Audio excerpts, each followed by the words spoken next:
Zakaria Zakazakazi, tukaribisha katika viunga vya Azam mkiwa mnaendelea na maandalizi kuelekea michezo iliyosalia ya ligi.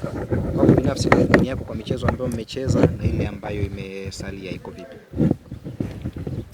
Tumekuwa na msimu wenye hisia mchanganyiko. Tumekuwa bora sana kwenye safu ya ulinzi, lakini hatujakuwa bora sana kwenye safu ya ushambuliaji, hasa umaliziaji wa nafasi ambayo tumekuwa tukitengeneza.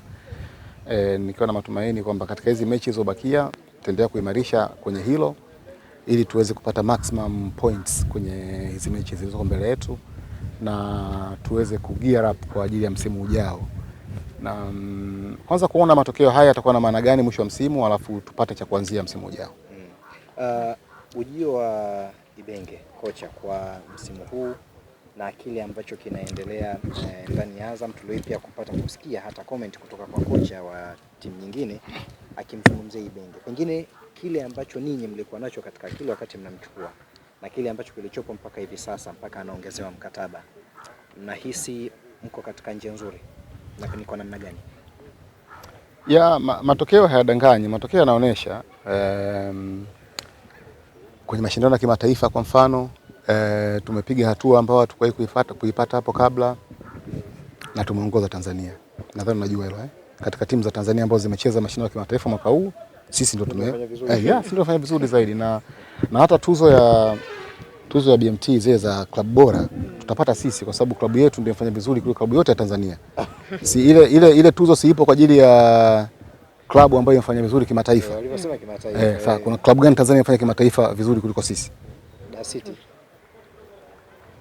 Dar City fanya nini? Wafika robo finali ya michuano ya Afrika ya basketball. Okay. Lakini wao sio mwaka wa mashindano yetu sisi. Ni mwaka huu wa mashindano kweli? Wao sio 2026? Sisi sisi tulikuwa safari hii pia. Walimaliza na pointi ngapi wao kwao? Maana robo finali inaweza kama baada ya mechi mbili robo finali.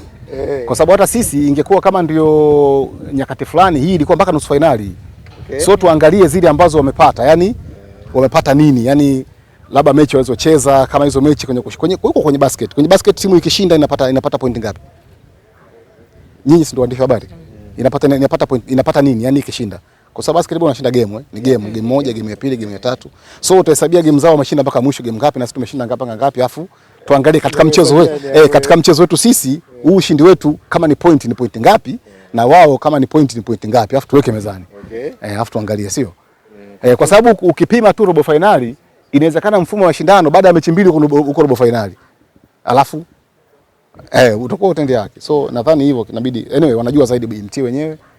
Lakini kimsingi ni hivyo, sisi hizo hatua hatukufika hapo kabla, tumefika safari hii. Kwa hiyo tuna kila sababu ya kuona kwamba tukiendelea na Ibenge atatufikisha mbali zaidi hapa. Kwa sababu hata tumetoka hatua ya makundi hatukuvuka kwenda robo finali, lakini unaona tulikuwa karibu sana kupita. Kama sio sababu za hapa na pale zikiwemo za kibinadamu.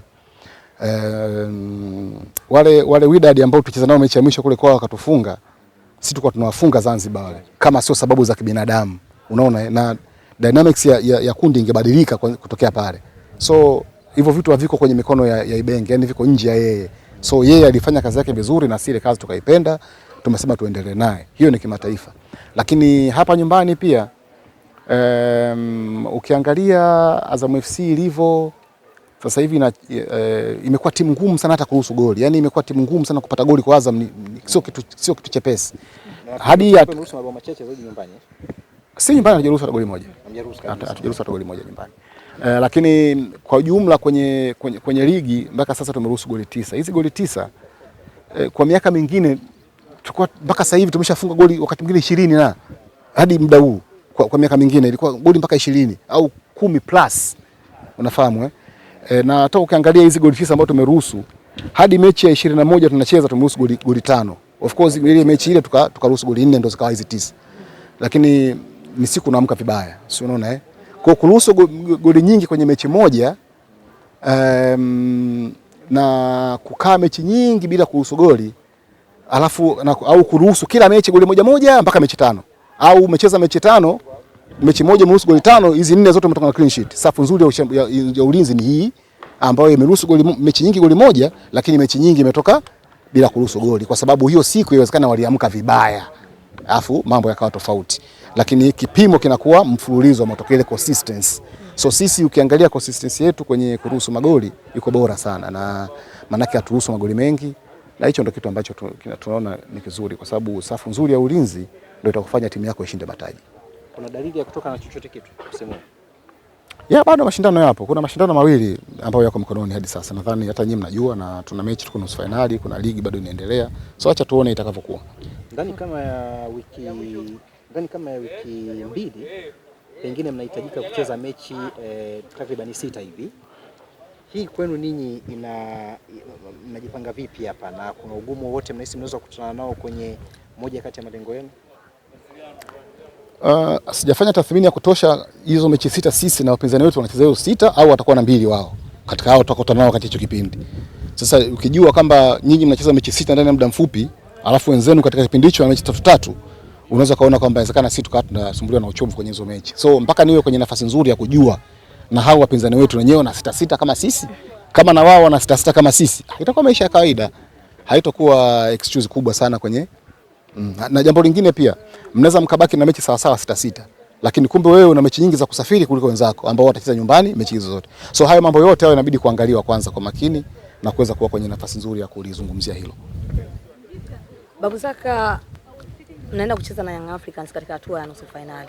Nyinyi kama Azam FC matumaini yenu yakoje? Manake tunasikia wapinzani wao Young Africans, wekundu wa Msimbazi Simba hivi sasa wanataka Young Africans kukutana nao finali. Nyinyi kama Azam mmejiandaje? Sisi hata hatujaanza kuzungumza kuhusu nusu finali. Sisi mechi yetu tarehe 12 na Fountain Gate Arusha.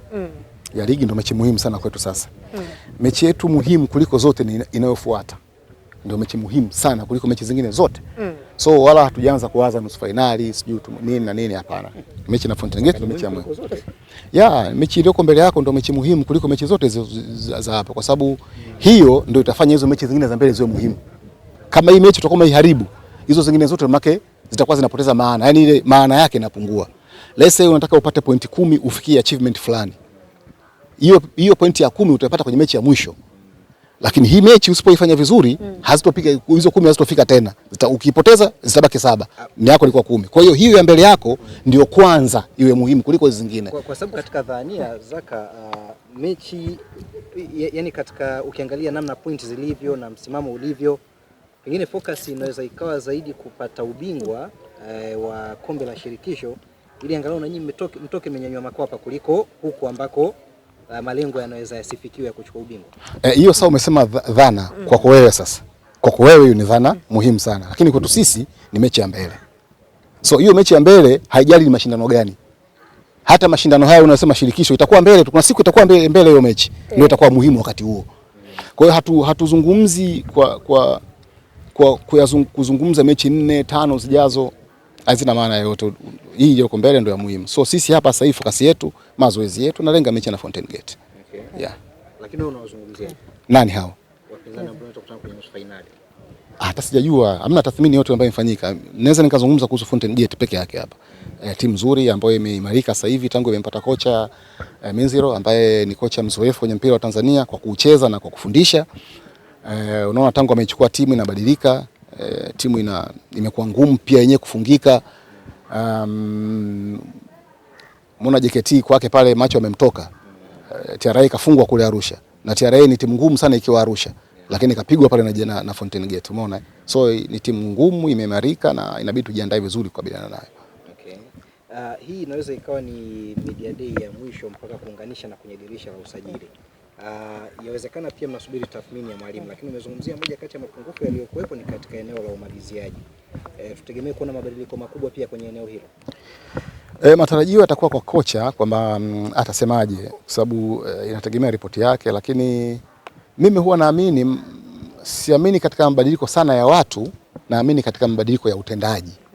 Yaani inawezekana wale waliopo wakafunga baadaye, yani sio kwamba nafasi kwa zitengenezwe, kwa zitengenezwa akiwa anakuwa nakosa. Za kukosa nafasi inaweza kuwa saikolojia ya mtu siku hiyo na vitu kama hivyo, labda tuna watu wengi wageni pale mbele, unajua. Sasa baada ya muda wanaweza kazoeana na mambo yakawa tofauti. So pia hiyo nayo nafasi inaitoa. Mabadiliko yanaweza kawa kwenye wachezaji tu wenyewe wakabadilika, wanakuwa wanafunga na bila wala kuita mtu mpya, au anaweza kaja mtu mpya mambo yakaongezeka, so yote yanawezekana. Kwenye msimamo wa clean sheet Azam ina makipa wawili ambao wanaingia kwenye nafasi za juu. Inawezekana Azam ina magolikipa bora kuliko magolikipa walio kwenye timu nyingine.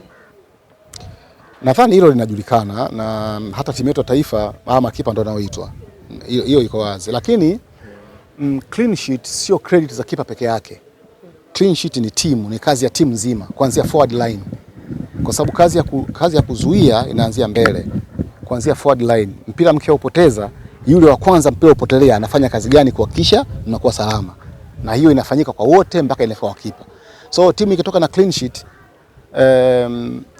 kipa anapewa credits, lakini kiufundi inatakiwa credit ya timu nzima. Na sisi tunaheshimu mchango wa kila mtu katika timu yetu. Na sisi hatuko obsessed sana na clean sheets. Hiyo kwetu sisi sio kitu ambacho kina drive sana kwamba yes hiki kitu cha maana sana. Unataka tuzo? No. Achana na hivyo tuzo. Tuzo huwa haendi kwa timu. Nazungumzia sisi kama timu sasa. Sisi tunataka zile save anazofanya. Hata kama kwenye mechi kwa mfano kaingia kafungwa goli 3, lakini aliokuwa zingine 7. Tunaamini huyu kipa ni bora. Sio ameenda kwenye mechi ametoka na clean sheet lakini hakupigwa hata shuti moja on target. Unafahamu hutopata nafasi nzuri ya kumpima kama huyu kipa tunaye kipa kweli, kwa sababu usiwe fooled na clean sheet peke yake. Ndio maana hicho kitu ambacho nakizungumza kwamba yes wana clean sheet, lakini hizi clean sheet hawajazipata tu kwa sababu nyavu zao hazijatikisika. Wameokoa kweli, yani makipa wetu sisi wameokoa vya kutosha. So hiyo ni jambo linalofanya kuwa bora wao, na ndio maana hata timu ya taifa inawategemea wao. Nini siri ya ubora wa Fei Toto msimu huu? Amemlisha nini? Amewaka. Fei nadhani Fei labda kujituma kwake mwenyewe na mchango anaopata kutoka kwa wachezaji wenzake, mwalimu na kila kitu. Lakini Fei msimu huu na msimu wake wa kwanza ukwapi ulikuwa bora sana. Mimi nadhani kama msimu ule wa kwanza alikuwa moto sana. Yaani sawa tu kama na msimu huu, yani sio kwa maana kwamba huu alikuwa na tofauti kikubwa na misimu mingine. Fei hajawahi kudrop hivi tu, yuko hivi tu. Hata msimu uliopita alikuwa hivi. Namba yes, kuna wakati namba zinaweza zikaongea sana, lakini ukirely pekee kwenye namba kuna kitu utakikosa.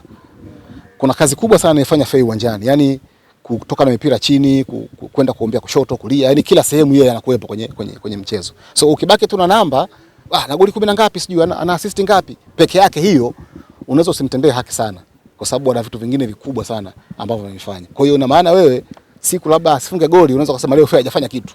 Unafahamu? Lakini kumbe kuna kazi kubwa sana anafanya. So sisi hiyo tuna appreciate na tunamtia moyo hapo kwamba endelea kufanya hivyo. Utapata mafanikio binafsi lakini na timu itaenda mbele. Ni moja kati ya contenders wa tuzo ya MVP. Okay. Jambo zuri. Jambo zuri sana. Ni kitu kizuri. Tuzo binafsi za mchezaji zinamfanya atambue kwamba nimekuwa appreciated na wengine wanaangalia kazi yangu. Yeye mwenyewe kama mchezaji binafsi anajua mimi kazi yangu naifanya vizuri na anajiappreciate mwenyewe. Lakini watu wengine wakija na kukupa tuzo, maana yake wanakuthibitishia kwamba na wao kazi yako wameiheshimu na wameithamini. So ni jambo zuri na nadhani nitatia moyo zaidi na zaidi na kumfanya afanye vizuri zaidi. Shukrani.